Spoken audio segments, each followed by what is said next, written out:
Welcome back everyone. ഒട്ടും പ്രതീക്ഷിക്കാതെ വളരെ പെട്ടെന്ന് പോയൊരു ട്രിപ്പായിരുന്നു ഇത്. മര്യാദയ്ക്ക് വർക്ക് ചെയ്തുകൊണ്ടിരുന്ന എന്നെ ഉണ്ണി ക്ഷേമേജം വിളിച്ചിട്ട് പറഞ്ഞു, ബാ നമുക്കൊന്ന് കാപ്പാട് ബീച്ച് വരെ പോയിട്ട് വരാമെന്ന്. പിന്നെ പ്രത്യേകിച്ചൊന്നും ആലോചിച്ചില്ല, നമ്മൾ നേരെ കാപ്പാട് ബീച്ച് കാണാൻ വേണ്ടി പോവുകയാണ്. മാത്രമല്ല ഈ കടൽ എന്ന് പറയുന്നത് നമ്മൾ വയനാട്ടുകാർക്ക് എന്നും ഒരു വീക്ക്നെസ് ആണല്ലോ. വയനാട്ടിലെ വെള്ളമുണ്ടിൽ നിന്നാണ് ഈ ഒരു ട്രിപ്പ് നമ്മൾ സ്റ്റാർട്ട് ചെയ്യുന്നത്. നേരെ ചുരം ഇറങ്ങി കുറ്റ്യാടി പേരാമ്പ്ര പിടിച്ച് അത്തോളിൽ നിന്ന് തിരിഞ്ഞ് നേരെ കാപ്പാട് ബീച്ചിലേക്ക് പോകാനാണ് പ്ലാന്. സംഭവം നമ്മൾ ഇറങ്ങിയപ്പോൾ തന്നെ ഏറെക്കുറെ 2-2:30 ആയിട്ടുണ്ടായിരുന്നു. ഒരു 2.5-3 മണിക്കൂറത്തെ യാത്രയുണ്ട് ബീച്ചിലേക്ക്.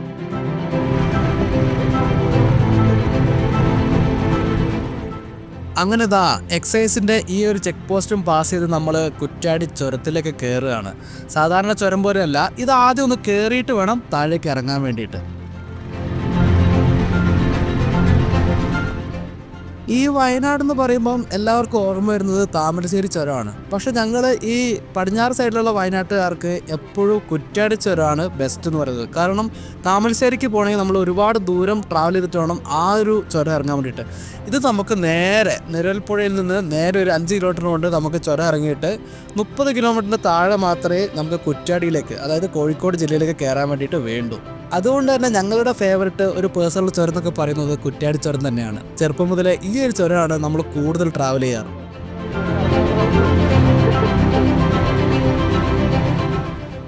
താമരശ്ശേരി ചുരത്തിനെ വെച്ച് കമ്പയർ ചെയ്യുമ്പം ഈ ഒരു ചുരം എന്ന് പറയുന്നത് വളരെ ട്രാഫിക് കുറവാണ്.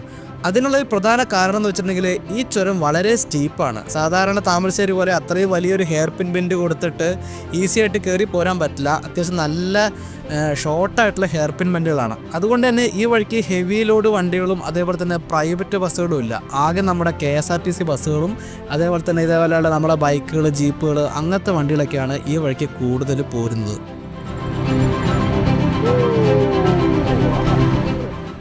ഈ ഒരു ഹെയർ പിൻ ബെൻഡ് കണ്ടോ, വളരെ ചെറിയൊരു ഏരിയയിൽ നിന്നാണ് ഇത് വളഞ്ഞു കയറി പോകുന്നത്.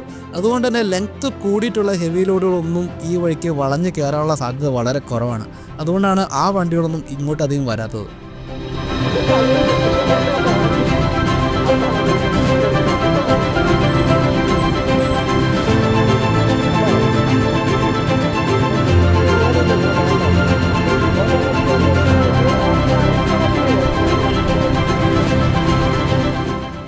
ഒന്ന് ആലോചിച്ച് നോക്കൂ, നമ്മളിപ്പോൾ താമരശ്ശേരി ചുരം വഴിയാണ് വരുന്നതെങ്കിൽ എവിടെയെങ്കിലും ട്രാഫിക്കിൽ കുടുങ്ങിയിട്ടുണ്ടാവും. ഈ വഴിയൊക്കെ റോഡ് ബ്ലോക്ക് ആവാൻ വെക്കുന്നത് വളരെ അപൂർവമാണ്. വല്ല മണ്ണൊക്കെ ഇടിഞ്ഞിട്ട് മഴക്കാലത്തൊക്കെ റോഡ് ബ്ലോക്ക് ആവുമെന്നല്ലാതെ അല്ലാത്ത പക്ഷം ഈ റോഡ് വണ്ടി ബ്ലോക്കായിട്ടുണ്ടാകുന്നൊരു ബ്ലോക്ക് ഉണ്ടാവുകയില്ല.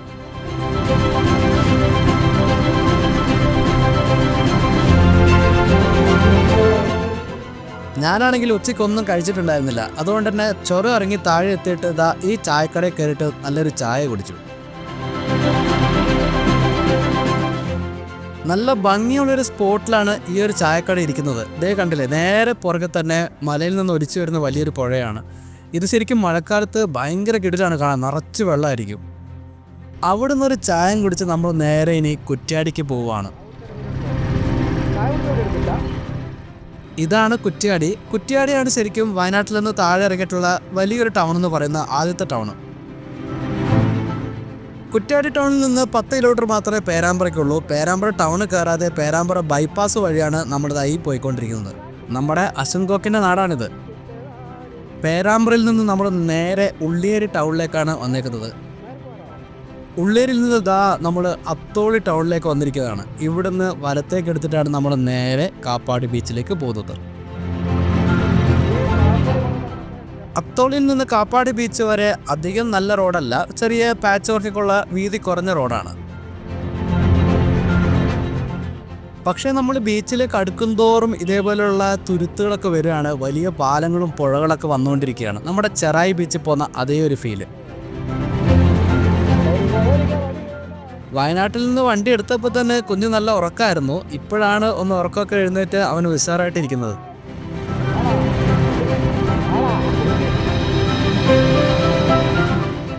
പോകുന്ന വഴിയിൽ ഒട്ടും എക്സ്പെക്റ്റ് ചെയ്യാണ്ട് നമുക്കൊരു ലെവൽ ക്രോസ് കിട്ടി. ഇനി ഇവിടുന്ന് ട്രെയിന് പോകുന്നവരെ വെയിറ്റ് ചെയ്യണം. എന്തായാലും ട്രെയിൻ വരാൻ വേണ്ടി ടൈം എടുത്തു. പിന്നെ വണ്ടിയൊക്കെ അവിടെ നിർത്തി പുറത്തിറങ്ങി നമ്മൾ കാഴ്ചകളെ കണ്ടിരുന്നു. മടുത്ത ഇത്ര വന്നപ്പോഴത്തേക്കോ ആകെ 80 കിലോമീറ്റർ പോലും ആയിട്ടില്ല. നാണക്കേട്. അങ്ങനെ ഇതാ ട്രെയിൻ എത്തി. ഇത് പാസഞ്ചർ ട്രെയിൻ ആയിരുന്നില്ല, ഇതൊരു ഗുഡ്സ് ട്രെയിൻ ആയിരുന്നു.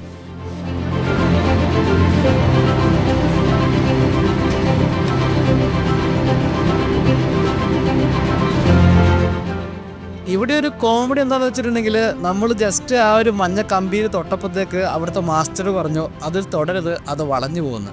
അപ്പം ഞങ്ങളിങ്ങനെ ആലോചിക്കുമായിരുന്നു, നമ്മൾ തൊടുമ്പത്തേക്ക് വളഞ്ഞു പോകുന്നൊരു കമ്പിയാണെങ്കിൽ വണ്ടിയൊക്കെ തട്ടിക്കഴിഞ്ഞിട്ടുണ്ടെങ്കിൽ അതെന്തായിരിക്കും അവസ്ഥ എന്നുള്ള കാര്യം.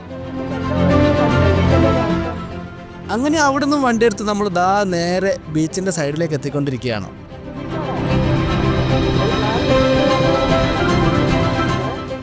ഫൈനലി ദാ നമ്മൾ കാപ്പാട് ബീച്ചിലേക്ക് എത്തിയിരിക്കുകയാണ്. ഇതാണ് ശരിക്കും കാപ്പാട് ബീച്ചിൻ്റെ മെയിനായിട്ടുള്ള ഏരിയ. പക്ഷെ നമ്മൾ ഇവിടെ അല്ല ഇന്ന് നിർത്തുന്നത്. നമ്മൾ കുറച്ചുകൂടി മുന്നോട്ട് പോയിട്ട് ഒരു അമ്പലവും ഒരു പാറപ്പുറമൊക്കെ ഉള്ള ഒരു അടിപൊളി സ്ഥലമുണ്ട്, അവിടെയാണ് പോയിട്ട് ഇരിക്കാൻ പോകുന്നത്. കുട്ടികൾക്ക് കളിക്കാനുള്ള പാർക്കും കാര്യങ്ങളൊക്കെ ഈ ഒരു ഏരിയയിലാണുള്ളത്. നമ്മൾ പോകുന്ന ഒരു സ്ഥലത്ത് ഇങ്ങനത്തെ പാർക്കുകളൊന്നുമില്ല.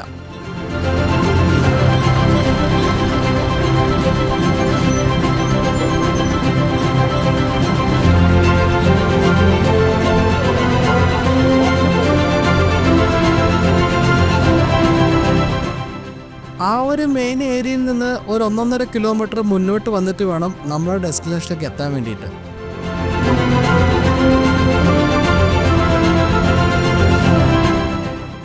ഇതാണ് നമ്മുടെ ഏരിയ. ആ ലെഫ്റ്റ് സൈഡിൽ കാണുന്നതാണ് അമ്പലം. റോഡ് സൈഡിൽ തന്നെ വണ്ടിയും പാർക്ക് ചെയ്ത്, ഇവിടെ അങ്ങനെ വേറെ പ്രത്യേകിച്ച് പാർക്ക് ഫീസൊന്നുമില്ല. നേരെ ഇറങ്ങിയിട്ട് നമ്മൾ നടക്കുകയാണ്. ഇവിടെയും ഒരുപാട് ഐസ്ക്രീം വണ്ടികളും ചായക്കടകളൊക്കെ ഉണ്ട്. അല്ല, ആദ്യമായിട്ട് കരയ്ക്ക് വരുമ്പോൾ പാറ കുത്തണ്ട. അപ്പോൾ ഇതാണ് സാക്ഷാൽ വാസ്കോ ഡ ഗാമ ആദ്യമായിട്ട് കാലുകുത്തിയ കാപ്പാട് ബീച്ച് എന്ന് പറയുന്ന സ്ഥലം. ആ കാണുന്ന ഒരു പാറയാണ് ഈ ഒരു സ്ഥലത്തിൻ്റെ പ്രത്യേകത. ഏറെക്കുറെ ഒരു 5:30 കൂടിയാണ് ഞങ്ങളവിടെ എത്തിയത്. അതുകൊണ്ട് തന്നെ ക്ലൈമറ്റൊക്കെ നല്ല രസമുണ്ടായിരുന്നു. എന്തായാലും നമ്മൾ കയ്യിലുള്ള ലഗേജുകളും ഹെൽമെറ്റൊക്കെ വെക്കാൻ വേണ്ടിയിട്ട് ആ കാണുന്നൊരു ബദാമിൻ്റെ ചുവട്ടിലേക്ക് പോവുകയാണ്.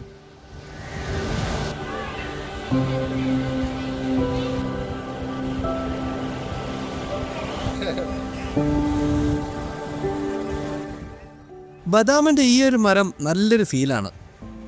പിന്നീട് ഞങ്ങൾ നേരെ വന്ന് ഐസ്ക്രീം മേടിക്കുന്ന കലാപരിപാടിയാണ്. വയനാട് പോലെയല്ല, താഴേക്ക് ഇറങ്ങി കഴിഞ്ഞിട്ടുണ്ടെങ്കിൽ നല്ല ചൂടാണല്ലോ.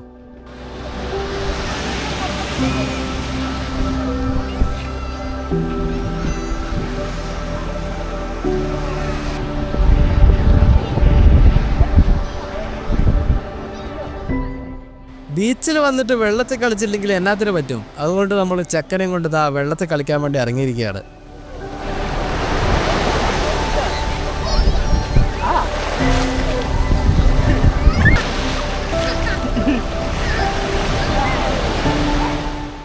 പിള്ളേർക്കൊക്കെ വളരെ എക്സൈറ്റഡ് ആയിട്ടുള്ളൊരു എക്സ്പീരിയൻസ് ആയിരിക്കും. കാരണം നമ്മൾ വയനാട്ടിൽ കടലില്ലാത്തതുകൊണ്ട് തന്നെ വളരെ അപൂർവമായിട്ടേ ഇതേപോലെ കടലിലൊക്കെ വരാറുള്ളൂ.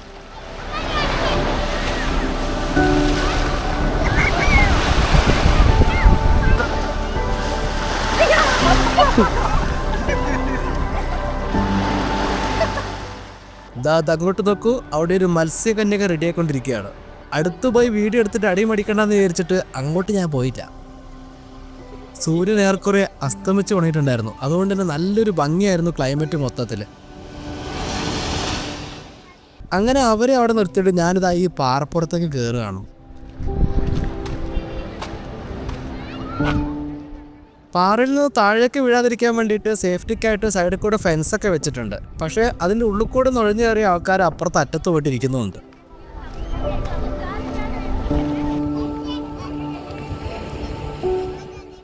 ഞങ്ങൾ പോയതൊരു ഞായറാഴ്ച ദിവസം ആയതുകൊണ്ട് തന്നെ നല്ല തിരക്കായിരുന്നു. ഇട ദിവസങ്ങളിൽ വരികയാണെങ്കിൽ ഇവിടെ ഒരാൾ പോലും ഉണ്ടാവില്ല എന്നാണ് അവർ പറഞ്ഞത്. ഇവിടെ വെച്ച് നമ്മുടെ ഡ്രോൺ ഒന്ന് പൊക്കി നോക്കി. വേറെ ലെവലിലൊക്കെ വെച്ചാൽ വേറെ ലെവല്.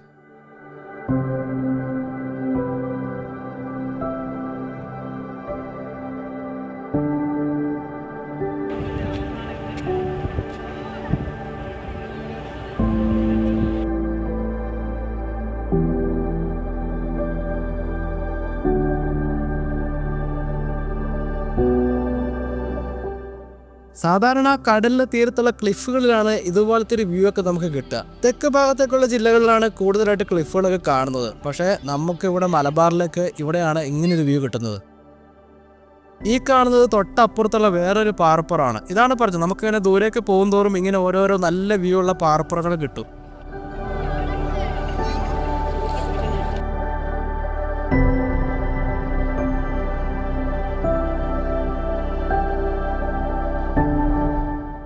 പിന്നെ അത്യാവശ്യം നല്ല നീറ്റായിട്ടുള്ളൊരു ബീച്ചിൽ കൂടെ ആയതുകൊണ്ട് തന്നെ നമുക്ക് ധൈര്യത്തോടെ ഇറങ്ങി കുളിക്കാനും വെള്ളത്തിൽ കളിക്കാനൊക്കെ പറ്റും.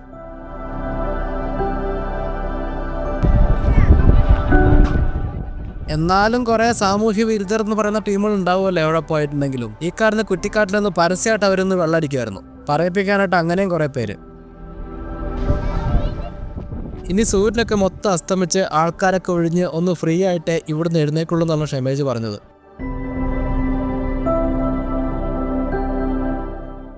അങ്ങനെ ഏറെക്കുറെ സൂര്യൻ മൊത്തത്തിൽ അസ്തമിച്ചു. ഒരുപാട് സമയം അവിടെ അങ്ങനെ കിടന്നതിന് ശേഷം പാതിരാത്രിക്ക് ഞങ്ങൾ തിരിച്ചിറങ്ങുകയാണ്. കടകളൊക്കെ അപ്പോഴും സജീവമായിരുന്നു, അതുപോലെ തന്നെ സഞ്ചാരികളും ഒരുപാട് അപ്പോഴും വരുന്നുണ്ടായിരുന്നു. അങ്ങനെ ഒരു 8 മണിയോട് കൂടിയിട്ട് നമ്മൾ ബൈക്ക് എടുത്ത് വയനാട്ടിലേക്ക് തിരിച്ചു. പോരുന്ന വഴിയിൽ ഉള്ളിയേരി കഴിഞ്ഞൊരു ഹോട്ടലിൽ കയറിയിട്ട് നമ്മൾ കുഴിമന്തി കഴിച്ച് തിരിച്ച് വയനാട്ടിലേക്ക് പോരുകയാണ്. അങ്ങനെ ഒട്ടും പ്രതീക്ഷിക്കാതെ നമ്മൾ ബീച്ചിൽ വന്ന് സൺസെറ്റ് കണ്ട് തിരിച്ചു പോയിക്കൊണ്ടിരിക്കുകയാണ്. അപ്പോൾ ഇതായിരുന്നു ഈ ഒരു യാത്രയുടെ വിശേഷങ്ങൾ. അടുത്തൊരു വീഡിയോയിൽ വരുന്നവരെ എല്ലാവരും ഹാപ്പി ആയിട്ടിരിക്കുക. It's me Manushankar signing off.